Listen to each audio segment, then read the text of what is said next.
The museum said it was just a myth, but when a girl was found dead, wearing an iron mask no one touched, Holmes knew something darker was hiding behind the legend.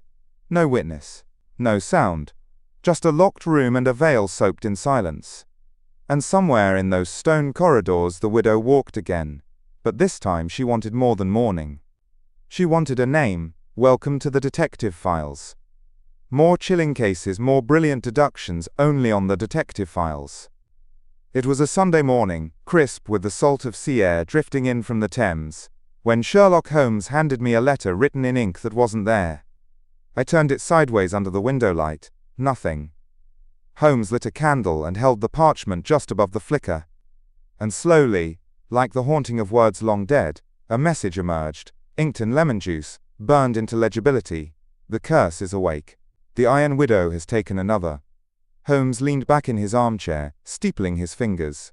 There's no signature, but the wax seal is stamped with a crescent cross, once used by the Sisters of Chapel Gate. I remembered the name, vaguely. A convent turned museum on the Dover cliffs. Centuries ago it had served as sanctuary to noble women widowed by war. But even then, it had carried whispers. Strange prayers, stricter vows, and darker punishments. Holmes stood, brushing pipe ash from his lapel. A woman has died in Dover, he said, strangled. But not by human hands. So they claim I furrowed my brow. What do they mean? He turned to me with that glint in his eye, the one that signaled the first unraveling thread. She died wearing an iron bridal mask, Watson, and it was locked from the outside.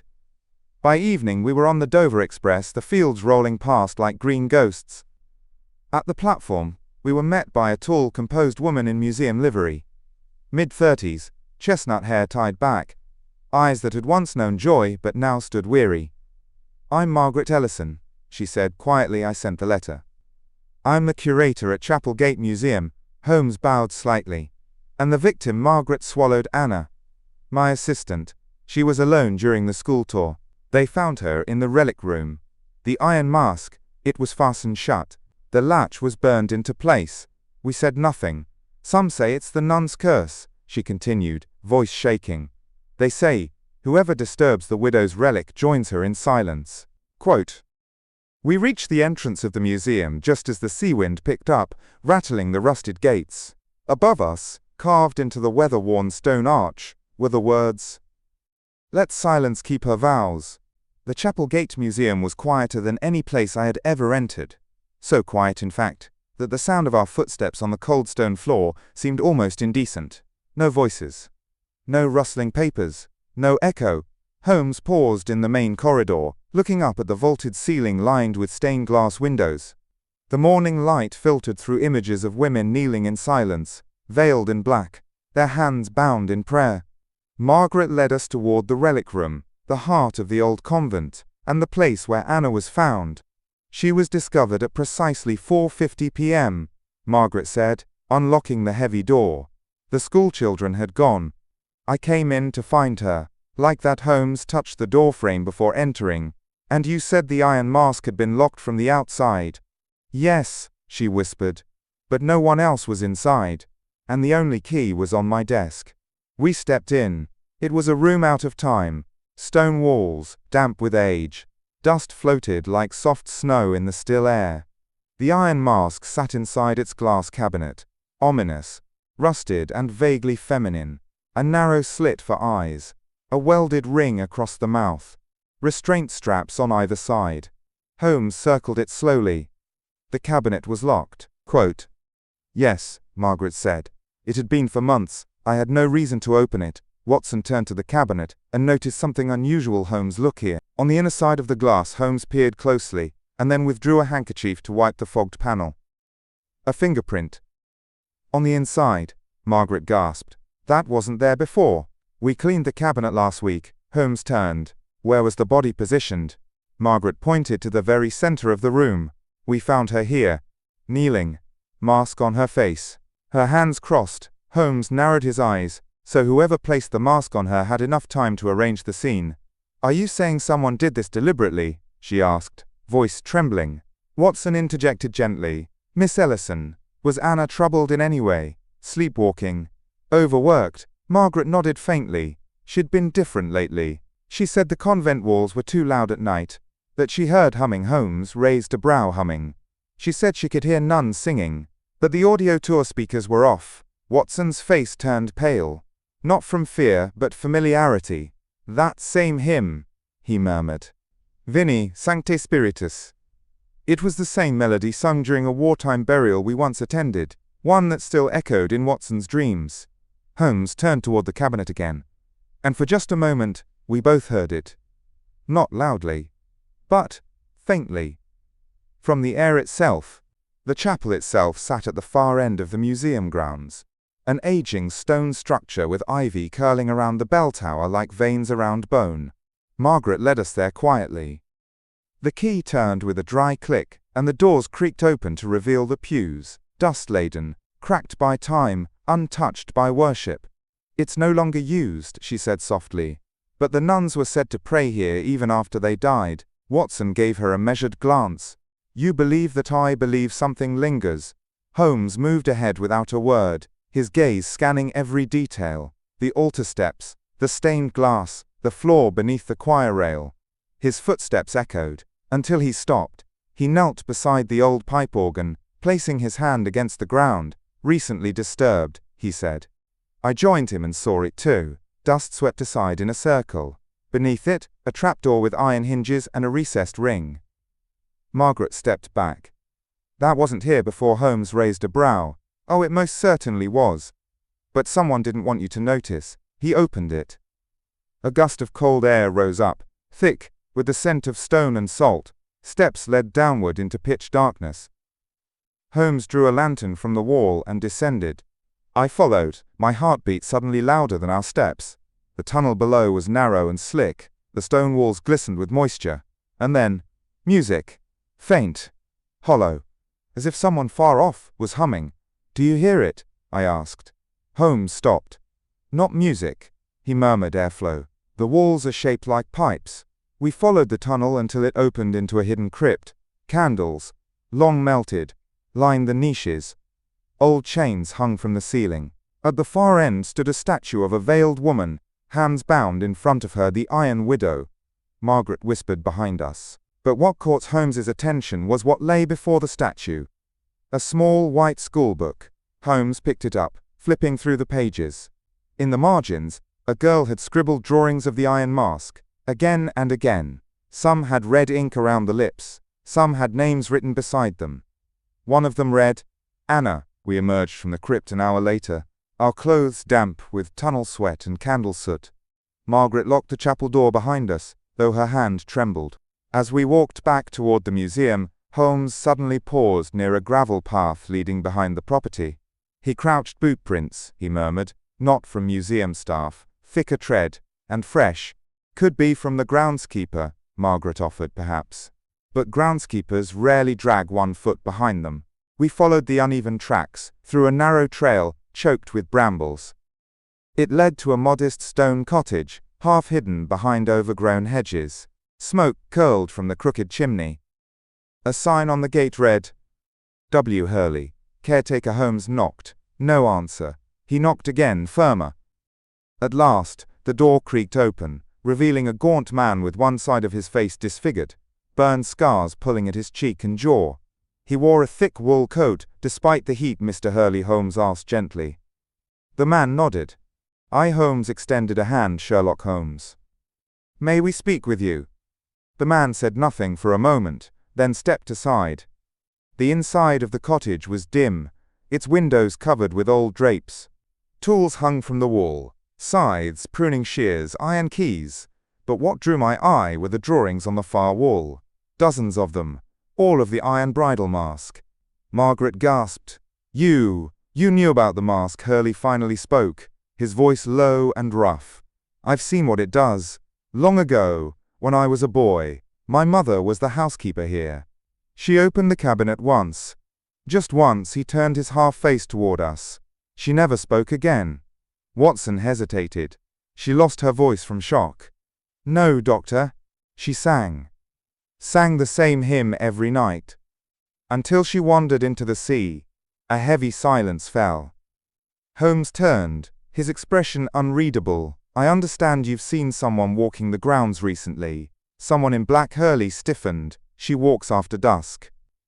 Always to the chapel. She's veiled. Does she speak? No, Hurley said. But she hums. Watson and I exchanged a glance. It was the same claim Anna had made. Holmes moved toward the drawings. You made these? I drew them from memory, and from dreams. Have you ever worn it? Holmes asked suddenly. Hurley's eyes flared wide. I'd never. No one should. Holmes said nothing, but as we left the cottage he slipped one of the drawings into his coat. Back on the trail I turned to him. You believe the man? I believe he believes it, Holmes said, which means someone has gone to great effort to make the legend feel real. He held up the drawing, and I intend to find out why. That night the wind howled along the Dover cliffs, like something half buried trying to crawl free. Margaret had arranged 2 guest rooms within the old convent itself, converted recently into staff quarters. I could not sleep. Somewhere between midnight and dream I awoke to a sound so faint it might have been imagined. The deep, drawn-out groan of metal. Not a creak, not a whisper. A bell. But the chapel bell, we had been told, was decommissioned. Its clapper removed generations ago. I dressed quickly, grabbed my coat, and made my way into the corridor. Just outside my room, I found Holmes already standing, lantern in hand. You heard it too, he said.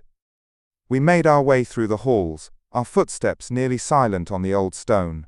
At the far end, near the stairwell, we found the old night porter, head bowed, slumped in a wooden chair. Holmes bent to check his pulse. Alive, he said. But drugged. Opium, perhaps. Subtle. Watson's face darkened. Someone wanted him to miss something. We exited through the north corridor, lantern held high. The wind pushed hard against the rusted chapel doors, as though trying to keep us out. Inside, the darkness seemed thicker than before. And then, ding! It echoed from above. We both turned our eyes to the belfry, the shadowed opening overhead. I thought the bell was unusable, I said quietly. It is, Holmes replied, unless someone replaced the clapper. We climbed the spiral steps, boots scraping against stone. At the top, a single window let in moonlight, painting everything silver blue. There hung the great bell, motionless, and yet a rope dangled beside it, recently tied. Still swaying, Holmes stepped forward and pulled it. The bell made no sound. But something else did. A soft clang from behind the wooden boards where the old ladder used to be. Holmes turned sharply and began removing the boards. Beneath them, folded into a narrow crevice, was a black mourning veil. Fresh, not dust-covered, not aged. Watson stepped back, the woman Hurley spoke of. Holmes held it up to the moonlight. Not a ghost, he said. He pointed to the frayed edge machine stitch. Modern thread. I felt the hairs rise on my neck. Someone, Holmes said, is dressing as the Iron Widow. The next morning, sunlight broke gently through the east-facing windows of the convent, warming the cold stone with thin bands of gold. Margaret met us in the courtyard, her expression strained. There's something I didn't tell you, she admitted. Holmes nodded, as though he had expected it. Go on. Anna wasn't just a volunteer, Margaret said. She was placed here by the city's child welfare office. She was 17. Came from a home for troubled girls. Watson folded his arms, and she was drawn to the mask. She was obsessed, Margaret whispered. She asked about it constantly. Said she dreamed about it before she ever came here. Holmes paced slowly, deep in thought. Was she ever left alone with the exhibits? Margaret hesitated once. Just once. A week before she died. I had to step out for a trustee meeting. Holmes's eyes narrowed. That would have been the perfect opportunity to stage something, he turned. Did she keep a journal? Margaret nodded. She did. I have it in the office. We followed her inside. She unlocked a drawer and handed Holmes a small leather-bound book. Its pages were filled with tight, frantic handwriting. Holmes flipped through silently. One passage caught his eye. I saw her again. She was watching me from the mirror, the same eyes, the same mouth, but no sound. She wants me to wear it. I think I already have. Watson exhaled slowly. Delusion. Schizophrenic onset, maybe. Or suggestion, Holmes replied, planted carefully. fed over time. He turned the page. There, sketched in pencil, was a rough outline of the crypt statue. But this time, someone had drawn chains connecting the statue's hands to a second figure kneeling before it. And above the sketch was written in jagged ink, "She doesn't whisper, she copies Watson paled copies." Holmes looked up. "She mimics the person she last claimed. Same movement, same expression. Someone is using ritual and fear to mirror grief." Margaret backed away. "You think someone's targeting girls like Anna?" "I think," Holmes said, "someone is reenacting the Iron Widow myth with living victims." He closed the journal and handed it to Watson. "Let's find out who benefits from keeping the legend alive." The midday air carried the scent of seawater and old stone, as Holmes and I walked the outer perimeter of the convent grounds. The cliffside wind was sharp, biting at our coats. "She copies," Holmes repeated quietly, almost to himself. I kept pace beside him. "You think Anna was manipulated?" "She was fragile," he replied, "but not broken. Someone studied her, fed her the myth until she embodied it. And the journal real," he said, "but carefully primed. She believed she was becoming the widow." We turned the corner toward the northern boundary wall when a voice called out behind us, "Mr. Holmes." It was Margaret. She jogged toward us, a file in hand. "I checked our visitor logs from the past 3 months," she said, breathless. "There's a name that keeps coming back. A woman. She used different surnames, but the first name's always the same. Isadora Holmes." Flipped through the records. 4 visits in 6 weeks. Always alone. Always on school tour days. Watson furrowed his brow. "Grooming behavior?" "Possibly," Holmes said. We returned to the museum and requested to view the security photographs. The images were grainy but clear enough. A tall, slim woman in a dark coat and hat, face partially veiled. "She's deliberately obscuring herself," Holmes said. "And look here. She's always positioned near Anna." Margaret pointed to the timestamp. That was just 4 days before Anna's death. "She's guiding the legend," Holmes muttered, "feeding it life." He tapped the photo. "We need her full face." I suggested the mirror exhibit, the one installed just months earlier, meant to reflect the chapel's iconography. We entered the exhibit room, where tall mirrors stood in Gothic frames. Holmes studied them, tracing the angle with his eye. "If she passed here," he said, "and if Anna was beside her." He opened the image logs from the same day, found the timestamp, and narrowed it to that room. There, barely visible, was the reflection of both Anna and the veiled woman. But in the mirror's captured light, the veil fluttered, and beneath it, we saw her full face. Holmes stiffened. "Watson," he said slowly, "we've seen her before." I leaned in. It was subtle, but unmistakable. Isadora was the former nurse who had disappeared from Bethlehem Hospital 2 years ago, after a patient's suicide, the one who wore her patient's clothing after hours. "She's not feeding the legend," Holmes said grimly. "She's becoming it." We now had a name. Not a ghost. Not a nun's curse. A woman, Isadora Vile, whose mind had unraveled in the same silence she now weaponized. Holmes and I returned to our quarters briefly. He placed the mirror photo beside Anna's journal and stared at them both. "She wears the veil, mimics the posture, and chooses girls who already feel unseen," he murmured. I asked the question that hung between us. Why? Holmes looked at me to reclaim control. "She lost it once, in a hospital ward filled with screaming minds. Now she uses silence as power. Ritual as armor." Margaret entered with a file she had retrieved from the local physician. "I had this delivered from Bethlehem," she said, setting it down. "Records confirm she was dismissed for, quote, inappropriate immersion in patient delusions." Watson skimmed the notes. "She believed she was healing them by becoming their grief." Holmes tapped the edge of the report. "That's how cults begin. One person offering structure to someone lost in chaos." He turned to me. "Anna wasn't her first. Just the first to die where people noticed." Later that evening, Holmes requested the museum be closed for fumigation. In truth, he wanted a silent building. We took positions near the relic room. Lights off, doors slightly ajar. Holmes had left the iron mask case unlocked, slightly open, its straps coiled like beckoning fingers. We waited. Hours passed. The wind scraped the windows. The museum creaked under its own weight, and then, footsteps, soft, intentional. Watson and I stood back in the shadows. Holmes was still as a gargoyle. From the corridor, a figure emerged. She wore a black veil, thin gloves, black shoes that whispered rather than stepped. She moved toward the case. Gently, reverently. She reached inside. Her hands lifted the mask as though it was sacred. Holmes stepped forward, slowly. "No weapon drawn, Miss Vale," he said. She turned. Her face, once beautiful, was now rigid with obsession. But her eyes were calm, focused. "You shouldn't have come back," Holmes said. She smiled. "I never left," she whispered. Then, she placed the mask over her own face. She stood there, Isadora Vale, the mask locked to her face, veil draped over her shoulders like a mourning shroud made flesh. Holmes did not move. Watson and I exchanged a glance, unsure whether to intervene. But Holmes raised one finger. "Wait." Isadora lowered herself to her knees, facing the relic case like a penitent. "I was the first," she said, her voice muffled but eerily calm. "Before the mask had a name, before the vow." Holmes crouched slowly to her eye level. "You wore it before." She nodded.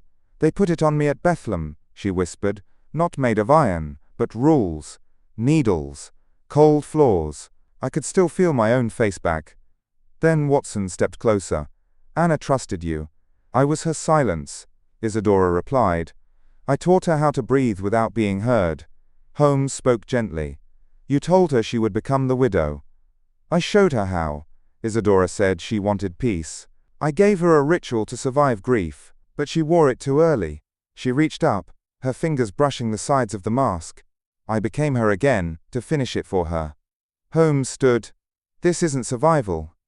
It's control." Isadora turned her head toward him. "She died with her hands folded," she said softly. "I gave her a cleaner end than the world ever would."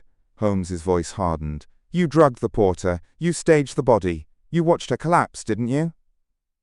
Silence. Watson stepped forward now. "Where is the second mask?" Isadora paused. "Buried," she said at last with the first girl, the one they didn't find. "She wore the veil. Anna wore the vow." Holmes's jaw tightened. "You plan to pass it on again?" She nodded. "There's always another girl at that." Holmes stepped aside. Two constables entered the room silently behind her. Holmes had arranged their presence through Margaret hours earlier. Isadora did not resist. She removed the mask herself and set it gently back into the case, like a mother laying down her sleeping child. As they took her away, she sang under her breath, "Veni, Sancte Spiritus." Watson stood quietly beside me. "Holmes," I said, "do you think she truly believed it all?" Holmes looked down at the mask inside its case, the iron lips shut forever. "I think," he said slowly, "she found something in the myth that made the pain make sense." 2 days later, the convent was quiet again. No veils moved in the dark. No iron whispered from behind glass. Holmes and I stood with Margaret in the crypt, the place where Anna had once sketched the statue in her journal. The statue of the veiled woman still stood, its eyes closed, its hands bound in chains. But this time, Holmes was not studying the figure. He was looking at the floor. "There's a seam here," he said, pointing with his cane, just beneath the kneeling space. With Margaret's permission, he pried the stone loose. Beneath it was a shallow cavity filled with compact earth, and within that, a small bundle wrapped in waxed cloth. Holmes unwrapped it carefully. Inside lay a second iron bridal mask, smaller, slightly warped with age, faint traces of red on the inside. Watson frowned. The original. Holmes nodded. "And now we have proof that Anna was not the first." There was something else in the bundle. A single page, handwritten, water-stained but still legible. Holmes read it aloud. "She was forgotten. I gave her a name. I gave her silence. And she gave me peace." Margaret turned away. "She must have buried her," she said quietly. "The first girl." Whoever she was, Watson folded his arms. No one noticed." Holmes replaced the stone in institutions that wear silence like a robe," he said. "The quietest disappear first. We returned above ground." Margaret had decided to close the exhibit permanently. The mask would be removed from display, the crypt sealed. "What will you do with it?" Watson asked her. "Destroy it," she said. "The mask has taken enough." Holmes looked at her. "No," he replied. "Preserve it. Not for fear, but for truth, so that the next frightened girl doesn't mistake ritual for rescue." She nodded slowly. Later that night, as we boarded the train back to London, I glanced at Holmes. He was quiet, staring out the window, the countryside slipping past like memory. "You all right?" I asked. He nodded. Then, after a pause, "I don't believe in curses, Watson. I know, but I do believe," he said, "in how deeply we crave them, because sometimes they feel kinder than the truth." A week had passed since our return to Baker Street. London was moving again. Carts clattering along wet cobbles, chimney smoke curling over rooftops, and letters arriving with their usual thuds on the hallway floor. But Holmes sat in his chair, unmoving, for hours. He had spread Anna's journal, Isadora's photograph, and the sketch of the statue across the table. His eyes, however, weren't on any of them. "Watson," he said quietly, "do you remember that line in the journal?" "Which one?" "She doesn't whisper. She copies." Holmes leaned forward. "We assumed it meant Isadora was mimicking grief, turning her pain into myth. But what if she was only one part of it?" I looked at him. "You think someone else was involved?" Holmes didn't answer directly. He held up the visitor logs once again. "There were gaps," he murmured. "Isadora never signed in during 2 of the weeks when Anna reported seeing the widow." "You think someone else played the role?" "I think," he said, "that someone helped her play it." He rose suddenly, moving to the fireplace. From the mantel, he retrieved the mirror photograph. "The one from the exhibit. Look beyond the veil," he said. I stepped closer. Holmes pointed. "There's a reflection just to the left. Blurred, yes, but the posture is wrong. That isn't Anna." He flipped the image and tapped it again. "The proportions. The shoulder build. That's a man." We returned to the documents. One name stood out. Julian Greaves, a museum trustee, who had appeared during every school visit, but never interacted with staff. Holmes turned to me. He posed as a preservation inspector. Gave Isadora access to the relics. Let her walk freely. I frowned. But why would he assist in something so mad? Holmes's voice turned colder. "Because madness is useful when it hides something darker." He opened a separate file. Financial records. There were quiet transactions, routed through dummy firms. The relics, Holmes said, were being sold. Replicas were swapped in. Isadora's rituals were a cover. Everyone feared the mask. No one checked its authenticity. I exhaled. He used her to keep people away. Holmes nodded. And when she grew too devout, he helped her finish what she started. Until Anna died. That wasn't in his plan. I stared at the image again. The man in the reflection, always watching. "So what now?" I asked. Holmes picked up his hat and coat. "Now," he said, "we finish what the widow began.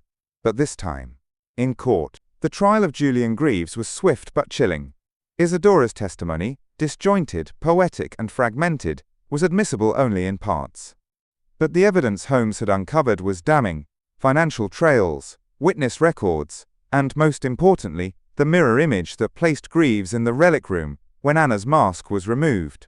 The jury found him guilty not only of conspiracy and fraud, but of negligent homicide, for aiding and abetting the psychological collapse that led to Anna's death.